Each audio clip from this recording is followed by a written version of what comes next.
The outsider with no voice said the air was dry and sharp that morning. The sun was already casting golden streaks across the Arizona hills, but the desert wind carried a biting edge. It was just after 8 when the woman arrived at the Iron Canyon shooting range. She wore no flashy gear, no branded glasses, no gloves, no fancy ear protection. Just a loose white shirt tucked into faded jeans, a canvas bag slung over one shoulder, and a quiet, watchful look in her pale green eyes. She walked slowly, carefully, as though each step reminded her she didn't quite belong. People noticed her immediately, not because she stood out, but because she didn't. She didn't move like them, didn't talk like them, didn't carry herself with the loud, confident swagger the rest of the shooters wore like armor. Most of the regulars were already their seasoned marksmen, some former military, some local ranchers, a few rich hobbyists. And then there were the silver spoon types with the latest rifles, who spoke more about equipment than accuracy. She passed them with a nod, soft and polite. They didn't return it. You lost, sweetheart? One of them called out, a tall man in tactical gear, sipping his protein shake while resting his elbow on his matte black rifle. She turned and gave a gentle smile, unsure whether to respond. Another man leaned against the bench behind him, sunglasses hiding his smirk. She's probably here for the gift shop. We don't sell drum catchers, lady. A few chuckles rolled through the group.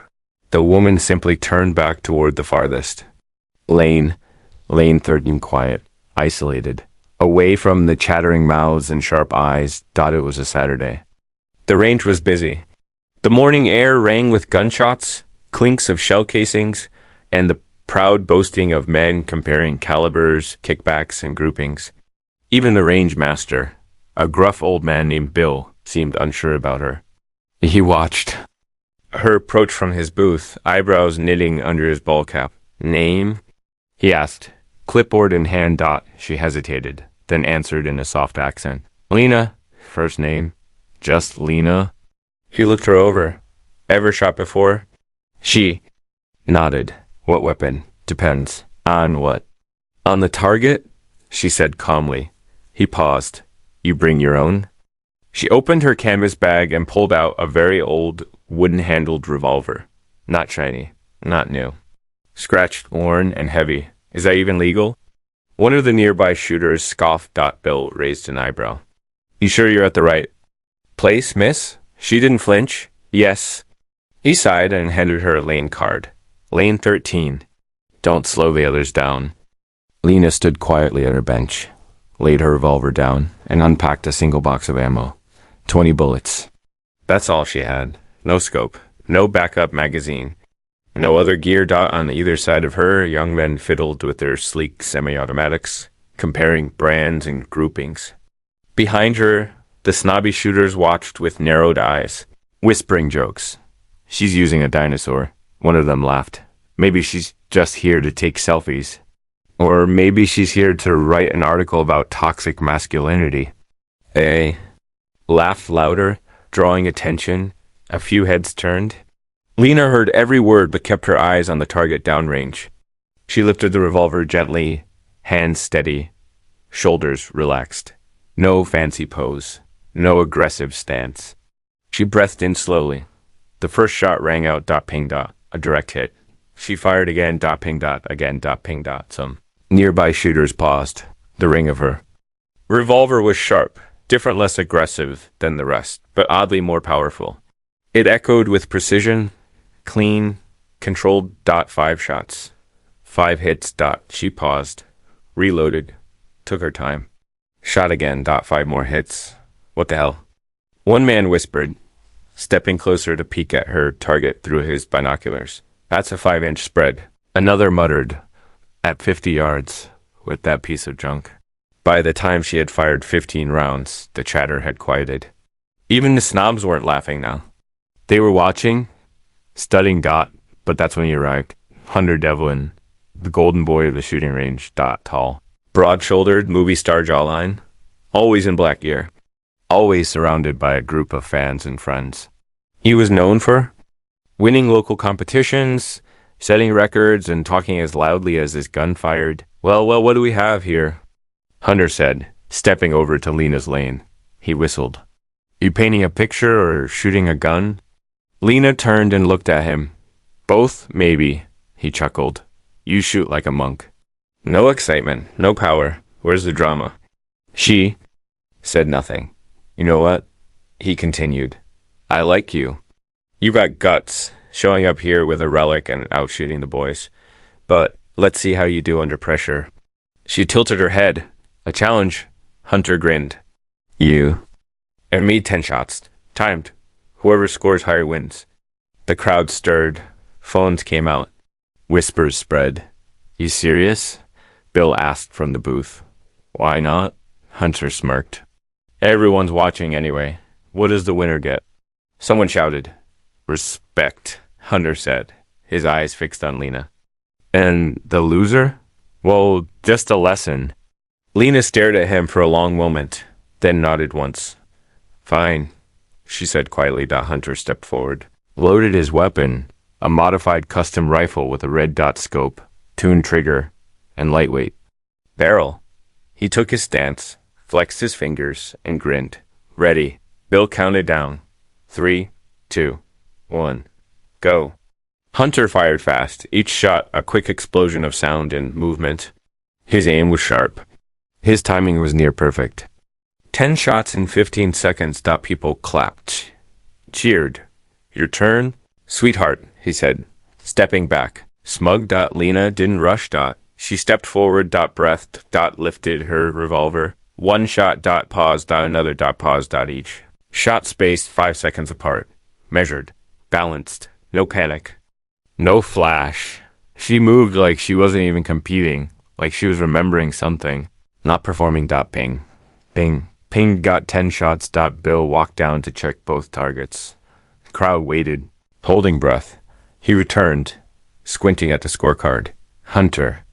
80-4. Double quotes. Cheers. Double quotes. Lena : 98. Silence. Hunter's smile faded. You're joking, he said. Bill handed him the sheet. Grouping of 1.2 inches. Tighter than yours. Better control. Less drift. A hush fell over the range. Then someone clapped. A slow, deliberate clap. It was Tommy, the old army vet who usually stayed quiet. That's the cleanest damn shooting I've seen in years, he said. Others joined in. Claps. Nods. Quiet respect. Hunter stepped back, unsure what to say. Lena looked at him. I don't shoot for show, she said softly. I shoot to remember. And with that, she packed her revolver, nodded at Bill, and walked off the lane. But the story didn't end there, because that night, someone followed her home. Whispers in the dark. The wind howled against the window pane.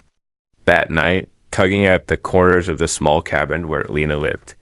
It sat at the edge of the valley, nestled between craggy hills and stretches of cactus-dotted plains.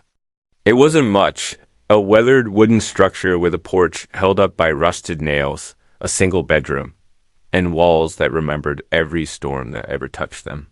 But for Lena, it was enough. It was quiet, it was hidden, and it was safe, or at least it had been. Until now. She stood by the kitchen window, a chipped mug of herbal tea between her hands. She hadn't touched it. Her eyes were fixed on the shadows outside. A single porch light glowed above the steps, casting a narrow circle into the darkness. Everything beyond that was swallowed in black. She hadn't meant to cause a scene at. The range, she never did. She just needed to shoot, not for pride, not for records, but for herself. It was something that helped her breathe, something that made her feel steady again, especially on days when the past whispered too loudly. But today had been different. Too many eyes, too many questions, and now someone was watching. The feeling had started on her drive back. A beat-up truck had appeared in her mirror after the second turn and stayed there through every back road and curve. No headlights, no horn, just there, always there. At first, she told herself it was nothing, just a coincidence. But when she pulled into her gravel path and the truck didn't follow, disappearing instead behind the rise of the hill, she knew better. She turned off the kitchen light.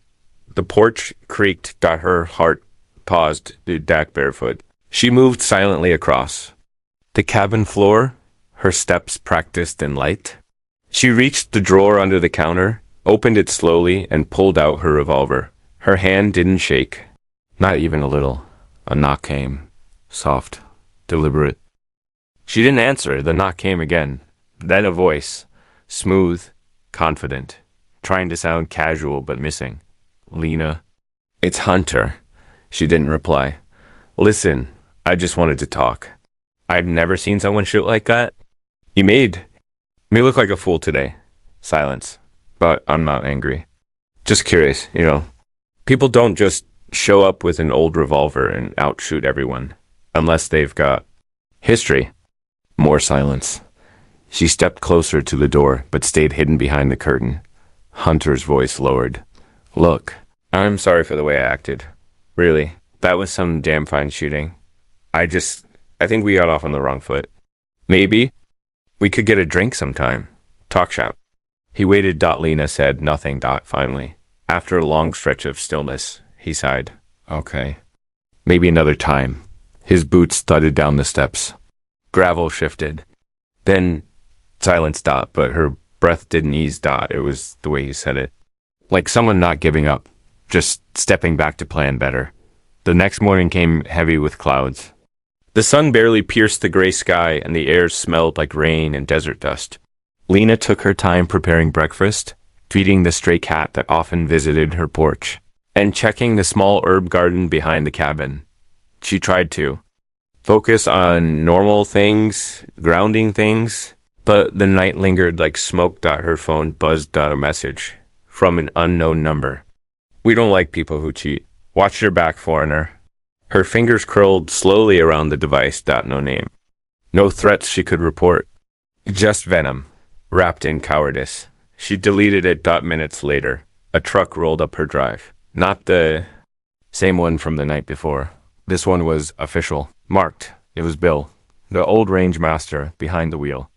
He stepped out holding a brown envelope and a face full of concern. Lena, he said, hat in hand. You got a minute? She nodded and motioned him inside. He sat stiffly on the old leather chair while she poured him tea, neither of them speaking. At first, then he placed the envelope on the table between them. Competition invite, he said. Regional marksmanship challenge, annual thing, big crowd. Big press. She looked at it but didn't move to touch it.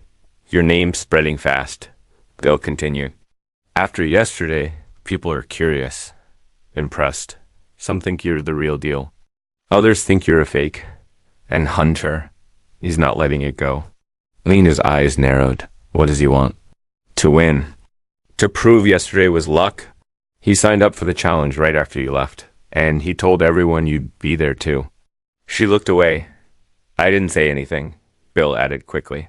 But I won't lie, part of me hopes you show. You've got something special, Lena. People need to see it. Not just the showboaters. Everyone. She finally spoke. I don't shoot for crowds, I know, but sometimes crowds need people like you more than you need them. He left the envelope and rose to leave. Think about it. He said over his shoulder. After he was gone, she opened the envelope. A single sheet of thick white paper. The logo of the Regional Shooting League, a date, a location, a slot with her name already typed in .Lena. Just Lena. For the next 3 days, she barely left the cabin. She didn't go to town, didn't check her phone, didn't respond to messages or the growing online chatter her surprise performance had stirred up. Instead, she trained in the canyon behind her home, hidden beneath overhanging cliffs and surrounded by rocks. She had a private space, a place no one else knew about. She set up targets by hand, all kinds, bottles, cans, paper silhouettes, even nuts from the mesquite trees. She didn't just aim, she moved, timed herself, studied wind, studied her breath. Sometimes she'd fire blindfolded, relying only on instinct and muscle memory. Her revolver was cleaned each night, carefully like it was a sacred thing. Because to her, it was. It had been her father's, and his before him, passed down not just with pride, but with purpose. Each scratch on its frame had a story. Each bullet was a choice. It wasn't about violence. It never had been. It was. About stillness, presence, listening. On the fourth morning, she stood alone in her canyon, staring at a single silver coin pinned to a wooden post 50 feet away. She loaded one bullet, closed the cylinder, raised the gun. Breathed. Fired. The coin flipped into the air. She caught it. The sound of clapping broke the quiet.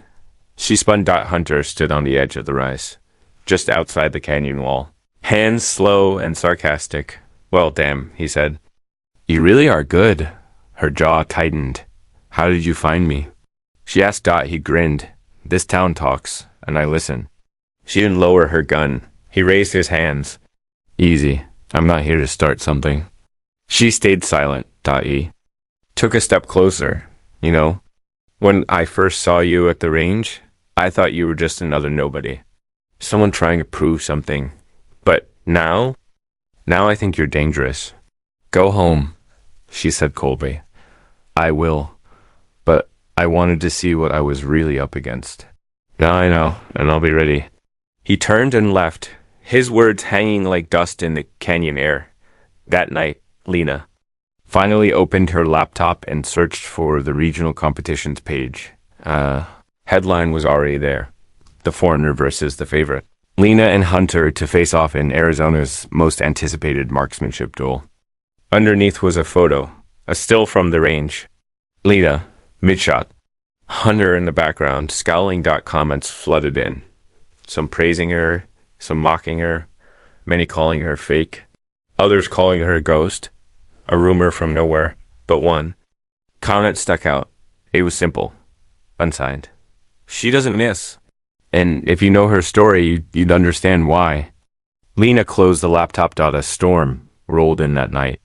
Thunder cracked across the valley, and rain drummed the roof like war drums. But inside her cabin, it was quiet until the sound of shattering glass broke the silence. She rushed to the back window. A rock lure, surrounded by shards. Tied to it was a note. She unfolded it slowly. Quit while you can. Or next time it won't be just glass. She looked out into the dark. No movement. No footsteps. Just the storm. But she wasn't afraid. She was done running.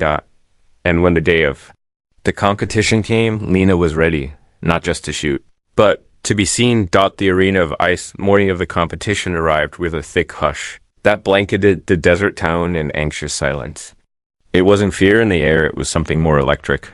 Something brewing.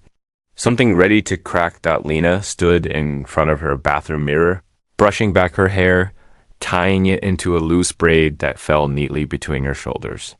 No makeup, no earrings, no jewelry of any kind. Just that same white shirt, ironed this time, tucked again into her faded jeans.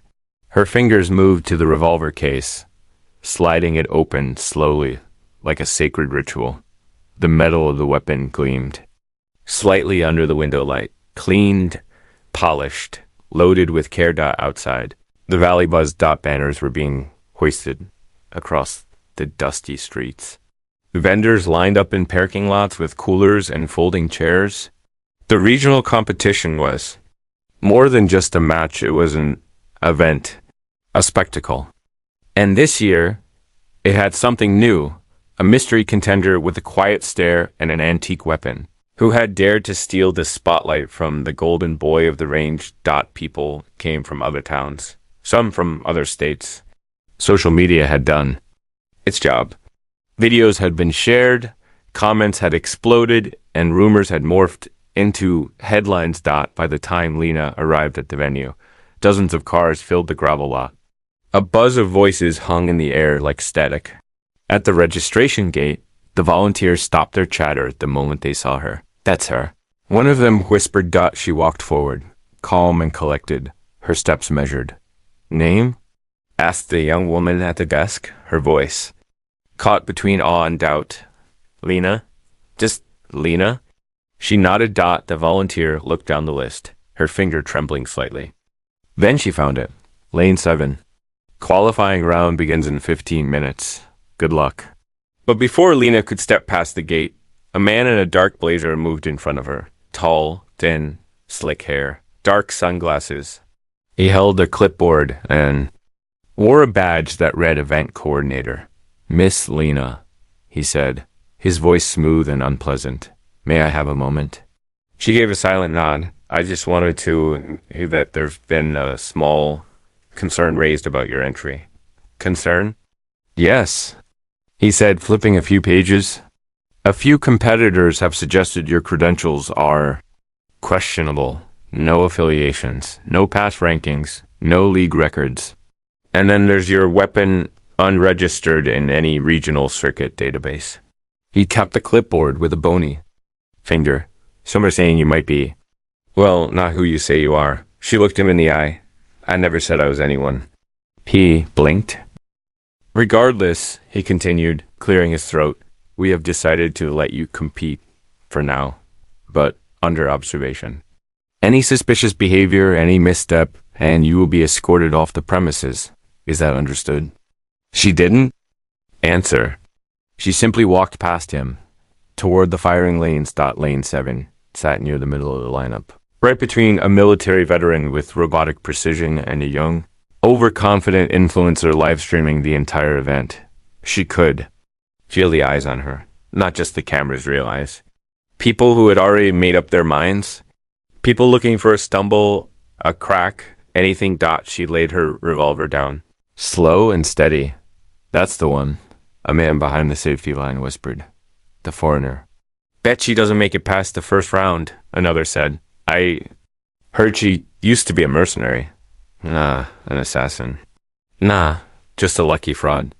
Lena didn't react. The announcer's voice rang out across the speakers, calling for silence. The qualifying round would consist of 30 shots, precision, speed, and control. Targets would shift in size and distance. Accuracy was everything. Lane by lane. Shooters stepped up. Lena waited. When her turn came, a hush settled over the crowd. Even the live streaming influencer had turned his phone toward her. Lane. She picked up the revolver. Breathed. Her fingers moved with the ease of memory, not effort. She didn't just shoot, she listened to each trigger pull like it was a note in a song. Each breath between shots was a beat. Each sound of impact was rhythm. Ping, ping, ping. The announcer's voice broke the air again, sounding stunned. Double quotes, 30 shots. 29 hits, near perfect grouping. Lane 7 advances to the finals. Gasps, applause, even a few reluctant cheers, but not everyone was clapping. From the far corner of the crowd. Hunter watched with a face carved in stone. He turned to the man beside him, a stocky, leather-jacketed figure with a military patch stitched across his sleeve. Are we ready? Hunter asked. The man nodded. Your plan's in place. Good. She thinks this is about shooting. It's not. Between rounds, Lena sat alone on a bench beneath a shaded tent. A woman approached her cautiously, young mother with a toddler balanced on her hip. Excuse me, Miss Lena? She looked up. I just wanted to say thank you. My husband used to shoot. He passed 2 years ago. I brought my boy today to see what he loved. And then you walked up there, and I saw the way you held that gun like it meant something. She paused, eyes moist. It reminded me of him, so thank you. Lena nodded once, her throat too tight to reply. When the final round was called, the crowd had nearly doubled. Word had spread. More cameras appeared. Bloggers, local news. Even a few regional TV channels had arrived, and at the center of it all, Lane 1, Hunter. Lane 5, Lena. Only 2 left. Bill, standing at the far end with the scorekeepers, gave Lena a subtle nod. His face was tight with worry. Hunter approached her just before the final began, leaning in with a smile that didn't reach his eyes. Don't choke, he whispered. She looked at him calmly. You're afraid? Of you? He scoffed. No, she said. Of what people will see when you lose. The announcer's voice cut the tension. Final round. Each shooter will fire 10 shots at 5 moving targets. Total score will determine the winner. This is sudden death. May the best shooter win. Hunter went first. His stance was rigid, perfect. His gun gleamed under the afternoon sun. His movements were sharp, aggressive. Each shot rang like thunder. Ping, ping, pinged at the crowd. Roared. 10 shots. 10 hits, but the groupings weren't clean.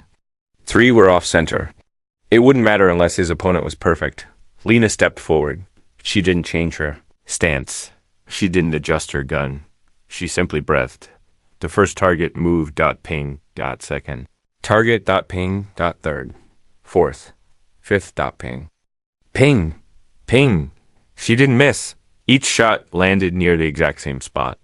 The crowd held its breath. Final target. She fired, but something was wrong. The gun. Click. Misfire. Gasps that the round didn't discharge. She looked down, quickly ejected the cartridge.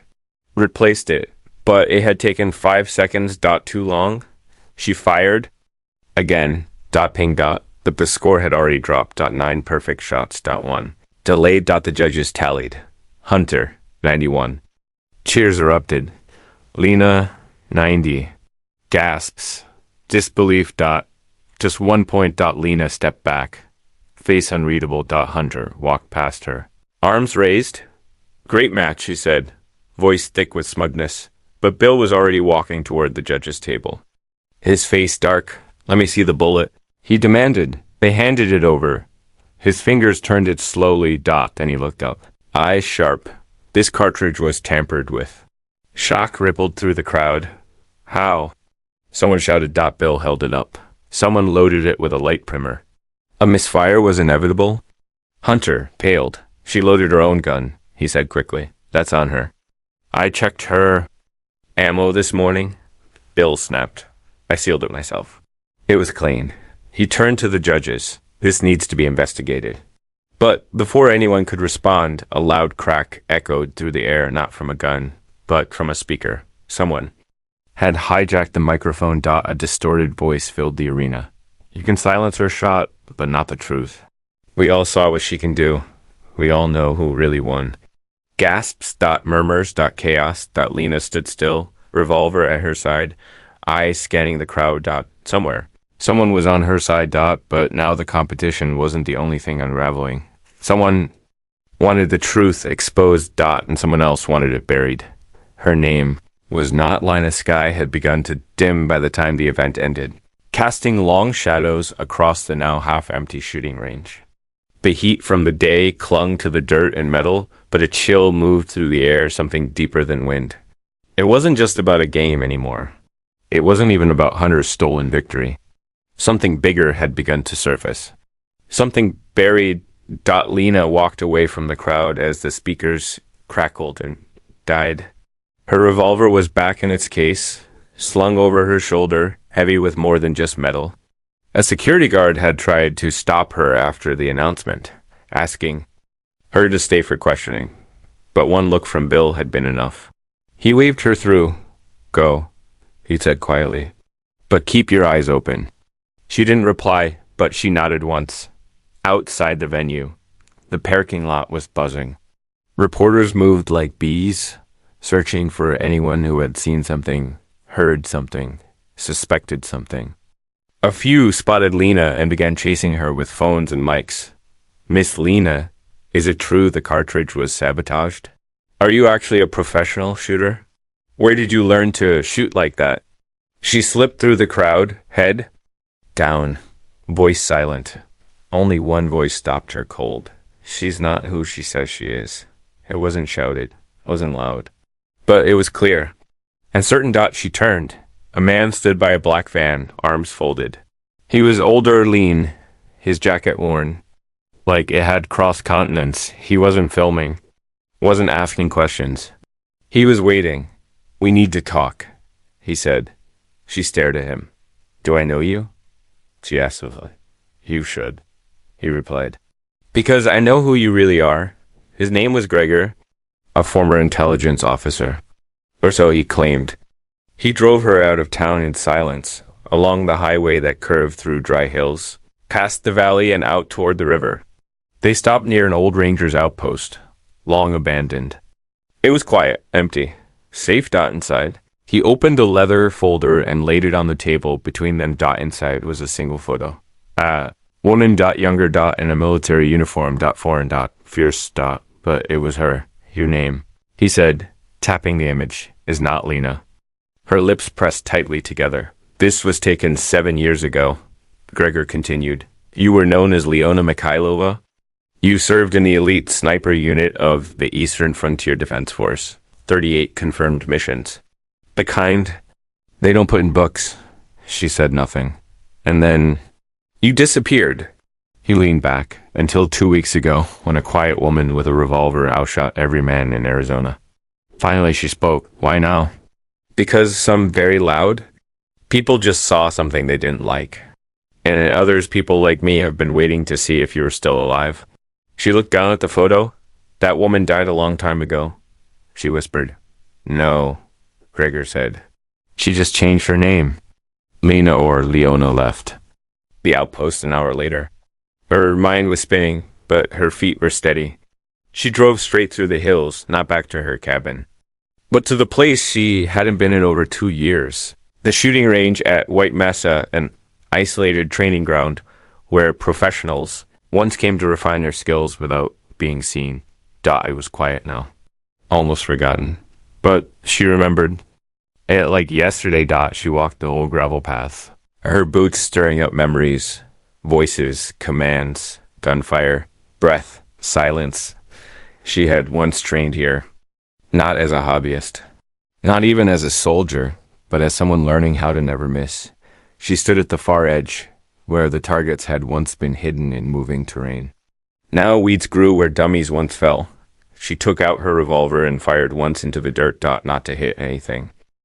Just to hear it again, just to remember who she had once been. Back in town, the scandal had exploded. Videos from the competition went viral. News stations debated the misfire. Fans argued in online forums. Hunter gave an interview, painting himself as the victim of an overhyped amateur who couldn't handle real competition. But people weren't buying it because someone had leaked the footage. Not the official feed, but a hidden camera angle on it showed a gloved hand slipping something into Lena's ammo case minutes before the final round. The internet roared. Suddenly, Hunter was trending, but not for his win. Accusations flew. Rage built. And still, Lena said nothing. Bill found her the next morning, sitting on the steps of the White Mesa Range, sipping coffee from a rusted thermos. So it's true, he said as he sat beside her. Your name? She nodded. Why? You come here? Why not some big city? Because I needed quiet, she said. I needed to remember how to live without needing to prove anything. But you can't hide forever, he said. Especially now. She sighed. I never wanted fame, or revenge, or medals. I just wanted silence. And why shoot? She looked at him, eyes tired but honest, because it's the only time my mind stopped screaming. Bill was quiet for a long time. Then he reached into his pocket and pulled out a folded letter. This was left at the gate this morning. For you? She opened it. There were only 6 words. Meet me where the silence ends. It was unsigned, but she knew exactly where to go that night. She returned to the range. Not the public one. Not the abandoned one, but a third place. A hidden canyon deep past Iron Creek, where only a few elite shooters had ever trained. It wasn't on maps. It wasn't lit. It had no signposts. But she remembered every turn because this place had made her. She found the man waiting there. Not Hunter. Not Gregor. Someone older. Someone she had once called Commander. He turned as she approached. His face hard, but his eyes soft. I knew you weren't gone, he said. Why are you here? She asked. Because they found out who you are, what you did, and now they want you to come back. She stepped closer. I'm not going back. Then, why are you still shooting? He asked. Why compete? Why step into the light? She didn't answer. You don't need to say it, he said. You're trying to outrun a ghost. But ghosts don't fade when you run. They fade when you face them. He handed her something. A sealed envelope. Inside is everything they have on you, and everything they're about to do. She held it, heavy in her hand. You have a choice. He said, disappear again, or stand your ground? She looked out across the canyon. What would you do? She asked. And he smiled sadly. I never had your aim. Or your conscience. So I don't get to answer that. He walked away, leaving her in the silence. Later that night, Lena sat on her porch, reading the documents inside the envelope, pages of surveillance, dossiers, international chatter. But one line repeated, subject Leona Mikhailova, classified asset. Priority red. They weren't just watching, they were planning. And someone high up wanted her silenced, not metaphorically, permanently, but before she could decide what to do next. She heard it. Tires on gravel, again, She grabbed her revolver and stepped outside. Moving low, a black car idled at the end of her path. Then a voice called out, Lena, it's not what you think. It was Hunter, but this time he wasn't smiling. Stepped into the light, hands empty. I didn't send that man to tamper with your ammo, he said. She aimed the gun at him. But you knew? He nodded slowly. Yes, and I regret it. It wasn't supposed to go that far. I thought it was just a mind game. I didn't know who you really were. And now? She asked. Now? They're coming for both of us. Hunted. In the open air that night was sharp with tension. Every tree seemed to lean inward. Every wind gust sounded like breath. Lena stood on the porch with her revolver raised, pointing it straight at Hunter's chest. Moonlight cast long, distorted shadows across the dirt path between them. You said they're coming, she whispered. Why now? Hunter didn't flinch. His eyes were serious now, no ego, no smirk, just a man stripped of performance. He stepped forward slowly, his hand still raised. Because you weren't supposed to come back, he said. And you definitely weren't supposed to win. She didn't lower her gun. I didn't win, she said, bitterly. Double quotes, no, he said. But you were supposed to disappear after losing, quietly, humiliated. But instead, you became a symbol. People started asking who you were, why someone like you, someone with no record, no profile, could shoot like that. It shook things. And now the wrong people are asking the right questions. Lena's hand stayed steady, but inside, her heart was a quiet storm. The world she had left behind wasn't just shadowing her anymore. It was reaching out with claws. Who are they? She asked. Private contractors, he said. But not the kind who care about money. They care about silence.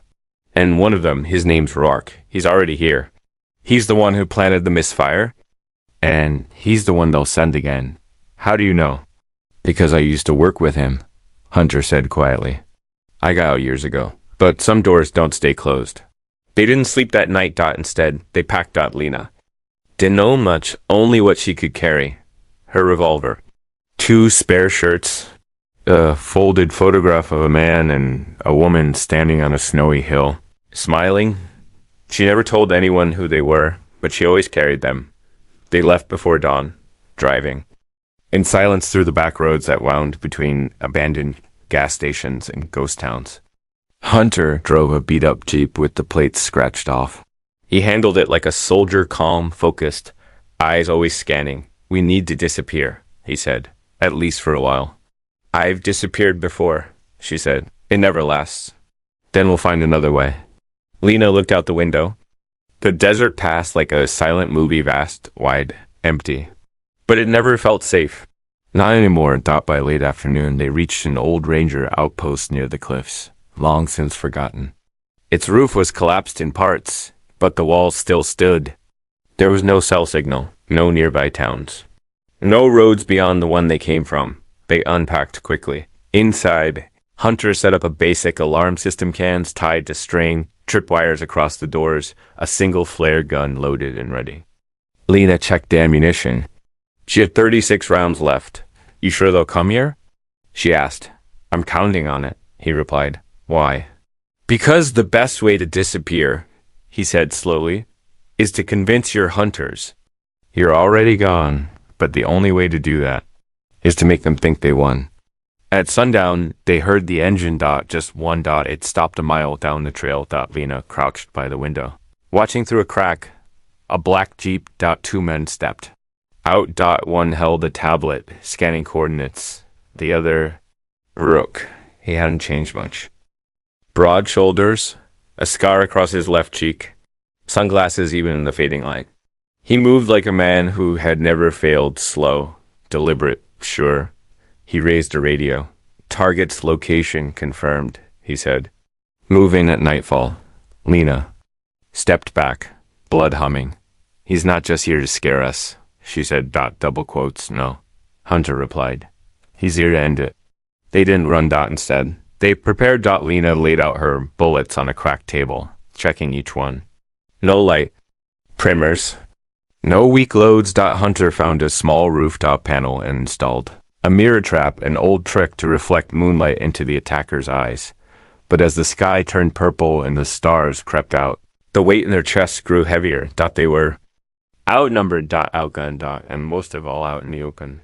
The first shot came at midnight. A sharp, silent crack that punched through the wooden door like a needle.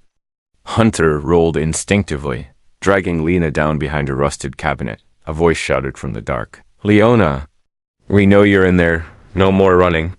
Rourke. His voice hadn't changed. Cold. Confident. Like a man offering peace right before. The kill. Hunter peeked through the side wall. 2 on the ridge, 1 behind the truck. Maybe another circling around. Lena nodded. I'll take the ridge. I'll draw fire, he said. You'll get shot. Probably, he said. But not before you get 1 clean shot.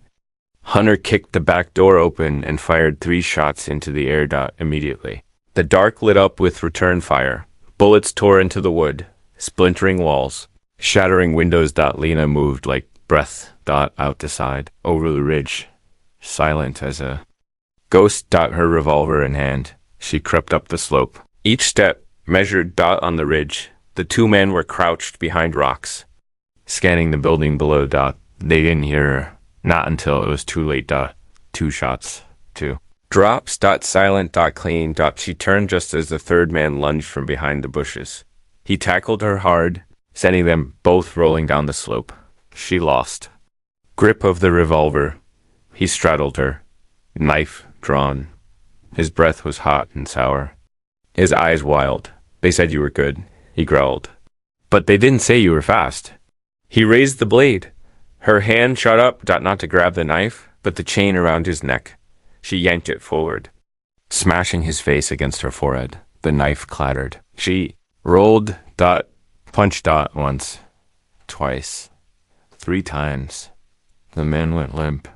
She scrambled for her revolver. Heart pounding, hair matted with dust and blood. Then a flare shot into the sky. Red. Hunter. She ran. When she reached the cabin, she found him pinned behind the collapsed wall. He was bleeding from the side. Rourke stood a few feet away, weapon aimed, calm as ever. So this is how it ends, he said, not with a bullet, but with a sigh. Lena stepped out slowly, revolver raised. Back away, she said. Rourke turned to her. There you are. He smiled. The ghost. Last warning. He shook his head. You should have stayed dead. And then he fired, but Lena didn't flinch.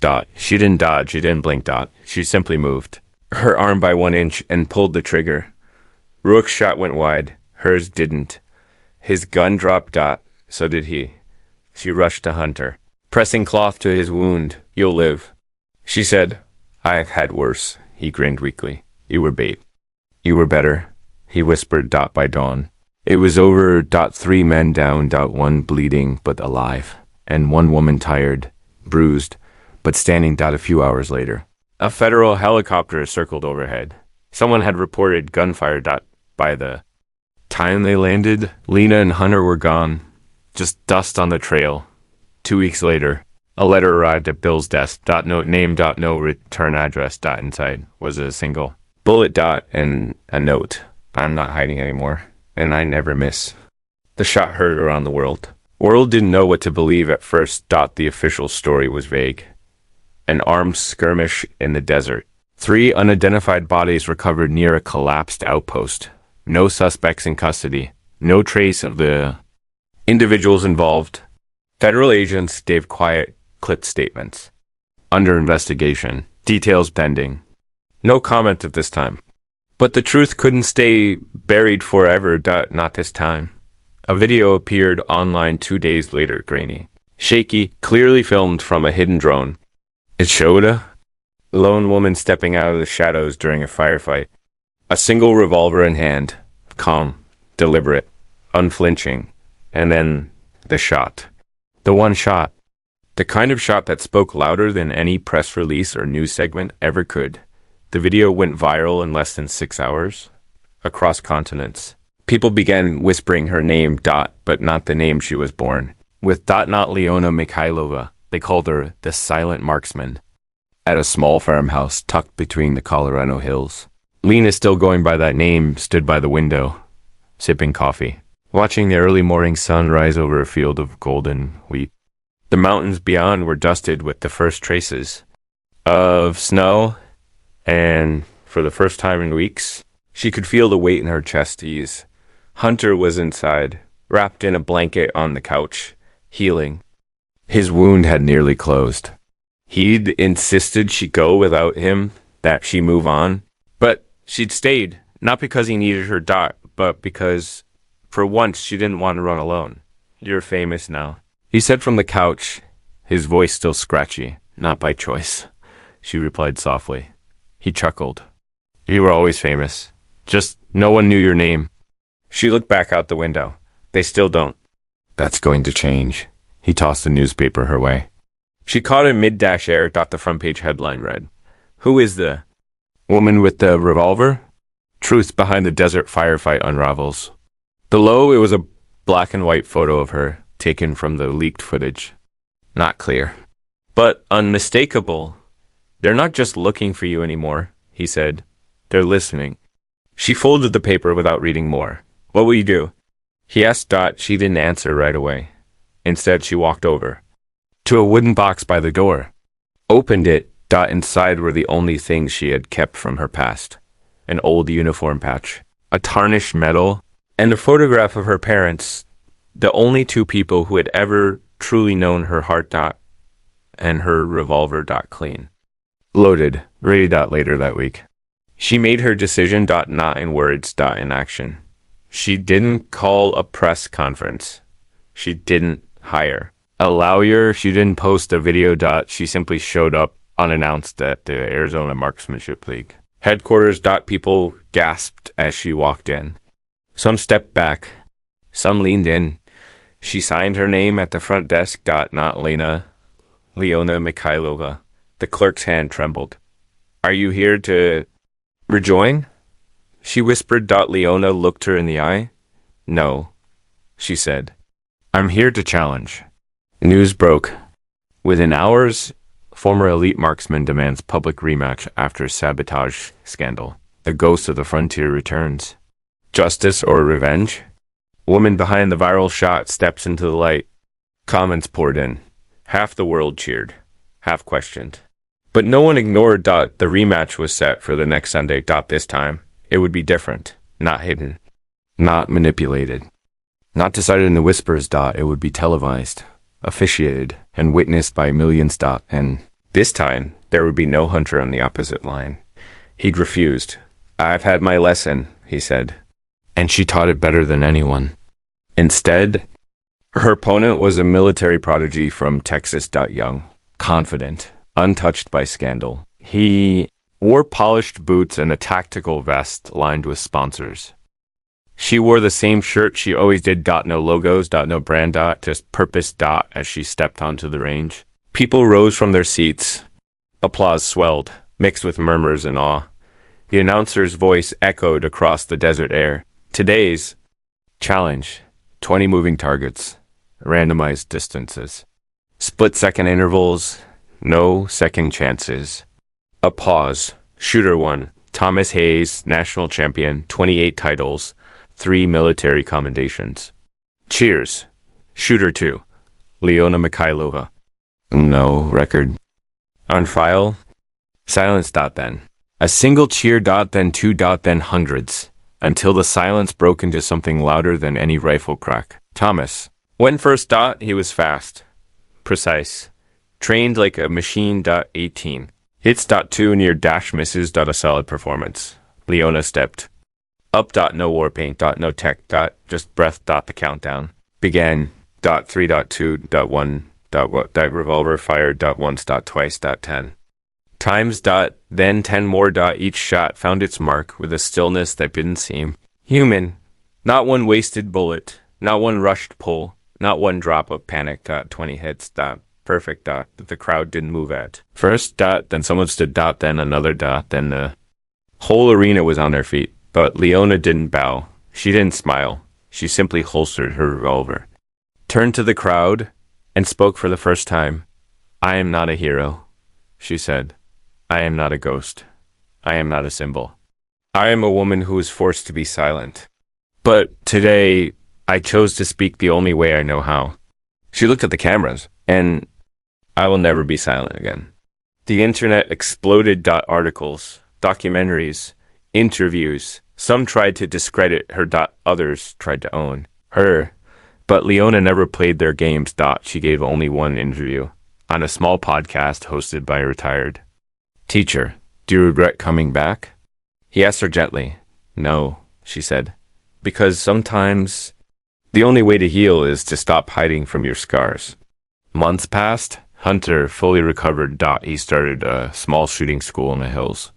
Leona helped, taught, watched. Sometimes a young girl would show up. Quiet. Nervous. And she would hand the girl a small silver coin. "This is for your first shot," she'd say. "Make it count." And every time, the shot would ring out like truth. Leona Mikhailova never disappeared again because she didn't need to. She'd already made the world listen, and the sound of her shot clean, calm, and exact echoed forever. Not just through the range. But through hearts.